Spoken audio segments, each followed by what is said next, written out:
In a world built on cross-border connections, the flow of goods, people, and ideas has become the lifeblood of modern economies.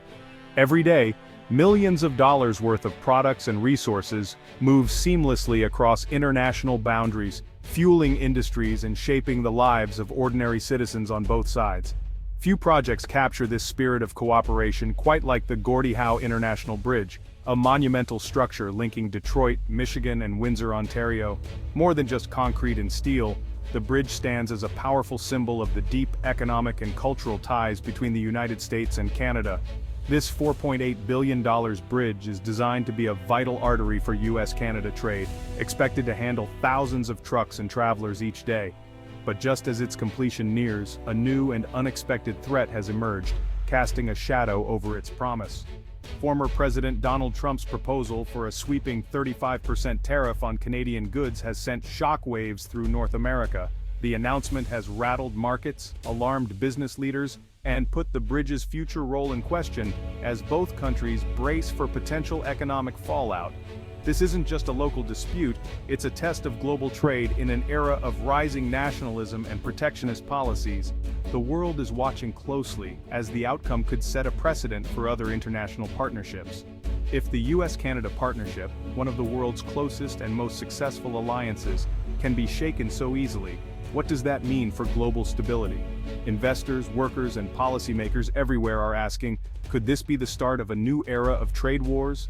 The bridge now stands at the center of a high-stakes clash between free trade and protectionism, with the world's attention fixed on its fate. Its future will help determine whether cooperation or conflict will define the next chapter of international commerce.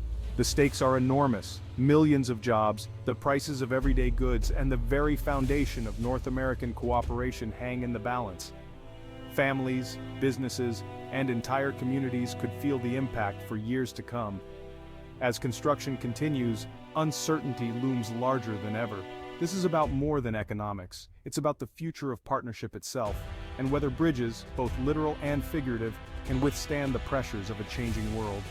The U.S. and Canada have long enjoyed a robust trading partnership, with billions of dollars in goods and services flowing across their shared border every single day.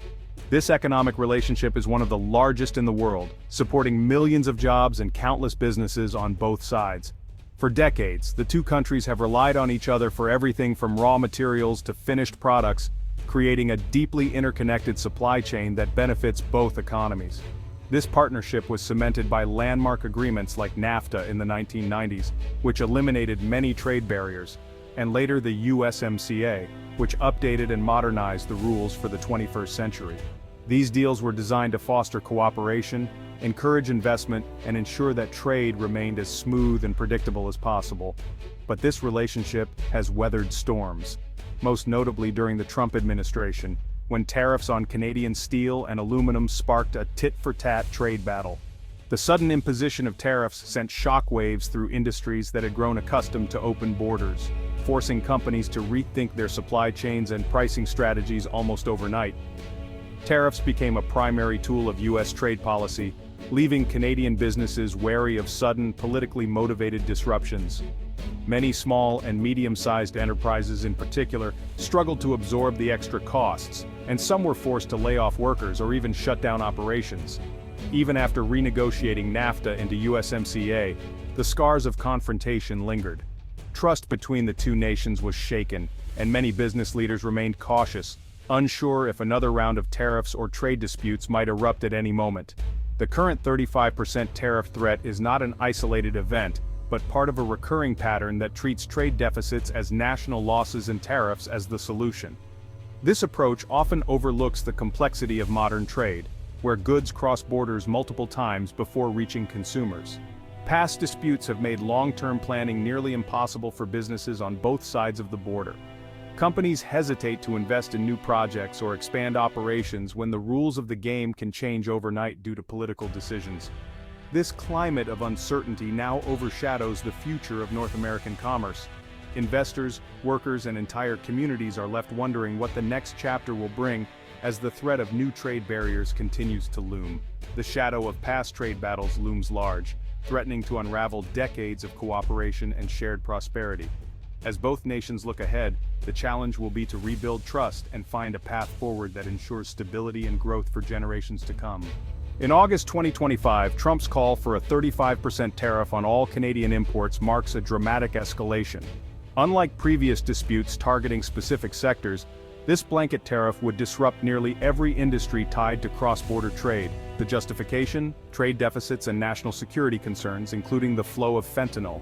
The impact would be immediate: higher costs for everything from lumber to auto parts, and chaos for industries with integrated supply chains. The automotive sector in particular faces the nightmare of repeated tariffs on parts crossing the border multiple times. The timing is no accident. The Gordie Howe Bridge, a symbol of partnership, is now a bargaining chip.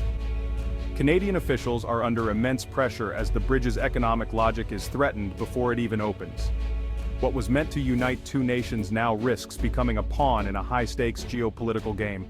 Canada's response was swift.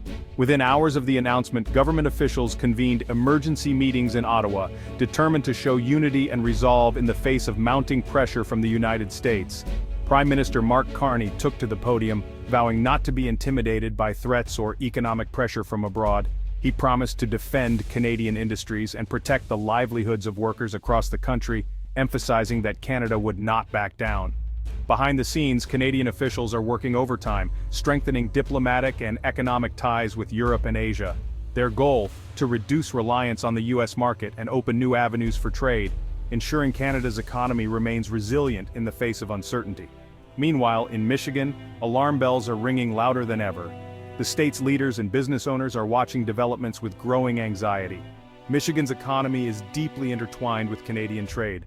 Thousands of jobs depend on the smooth flow of goods across the border. Now, with the threat of catastrophic job losses and supply chain chaos looming, communities are bracing for impact. Governor Whitmer and business leaders have issued urgent warnings. A 35% tariff could devastate Michigan's manufacturing sector, forcing layoffs, plant closures, and driving up consumer prices for everyone. The bridge's stakeholders, engineers, investors, and local officials, are on high alert, holding emergency meetings to assess the risks and plan for possible disruptions. Many now fear that the very purpose of the bridge, to strengthen cross-border trade and cooperation, could be undermined before it's even completed. In response, unlikely alliances are forming. Businesses, labor unions, and officials from both sides of the border are coming together, united in their opposition to the proposed tariffs, and determined to protect their shared interests. They argue passionately that harming one side inevitably hurts the other. The economic fates of Michigan and Ontario are tightly linked. The region's economies are inseparable, with families, businesses, and entire communities relying on the daily flow of goods and people across the border. The crisis has made one thing clear: this is not just a political dispute, but a challenge to the very fabric of cross-border life. The fate of the bridge is the fate of the region. Its success or failure will shape the future for millions on both sides of the border. The Gordie Howe International Bridge is a $4.8 billion investment in the future of North American trade. Designed to streamline the flow of goods and people, it's a lifeline for industries on both sides of the border. But a 35% tariff threatens the very logic of the project, risking its financial viability and inflating construction costs. The bridge is built on the promise of seamless trade. If that promise is broken, the project could become a monument to failed cooperation. The auto industry, reliant on just-in-time delivery, would be thrown into disarray, with supply chains shattered and costs soaring. Smaller suppliers in Michigan and Ontario would be hit hardest, facing existential threats. Billions are being spent to build a new economic artery, even as policies threaten to clamp it shut. The bridge's future, and the jobs it supports, hangs in the balance. The most immediate impact of a 35% tariff? Jobs. Michigan could lose over 13,000 jobs in 5 years. Ontario faces even steeper losses. For every job lost at a major plant, several more disappear at smaller suppliers. Consumers would see higher prices on everything from cars to groceries as costs are passed down the line. North America's intricate supply chains, built on tariff-free trade, would be thrown into chaos. Businesses would face impossible choices: absorb costs, pass them on, or overhaul supply chains entirely. The uncertainty would freeze investment, stifle innovation, and slow economic growth. The ripple effects would reach far beyond the border, undermining confidence and competitiveness. Economists warn that tariffs are a tax on domestic consumers, not just foreign exporters. A 35% tariff would trigger Canadian retaliation, hurting American exporters and deepening the pain on both sides. National security arguments for the tariff are met with skepticism. Experts say cooperation, not confrontation, is key to border security. Punitive tariffs risk alienating a crucial ally, making it harder to tackle shared challenges like drug trafficking. Diplomats fear that aggressive tactics against Canada send a troubling message to the world. No alliance is safe from sudden policy shifts. America's credibility as a leader of the rules-based order is at stake. The expert consensus is clear: broad tariffs are a blunt instrument that create more problems than they solve. Real solutions require negotiation and partnership, not economic warfare. The US-Canada dispute sends shockwaves through the global economy. A 35% tariff would signal a US retreat from free trade, encouraging other nations to adopt protectionist measures. The result? A cascade of retaliatory tariffs, slower global trade, and increased volatility. The European Union and other trading blocs are watching closely, worried about disruptions to transatlantic supply chains. The conflict undermines efforts to build coalitions against rivals like China, dividing Western allies. If the US-Canada relationship can be so easily jeopardized, what does that mean for other alliances? The outcome will shape global trade policy for years, determining whether the world moves toward conflict or renewed cooperation. The stakes are global, not just regional. As summer 2025 ends, the US-Canada partnership stands at a crossroads. The 35% tariff threat has pushed a stable alliance to the brink, with the Gordie Howe Bridge as its symbol. Escalation would mean job losses, higher prices, and a weaker North American economy. The crisis is a reminder: even the closest alliances require constant care and dialogue. Leaders must find a way back from the brink. Negotiation, not conflict, is the only sustainable path. The debate over tariffs is not abstract. It affects families, workers, and consumers across the continent. The bridge will be built, but will it open into a new era of partnership, or stand as a monument to a failed alliance? The choices made now will shape the future of North America and the world.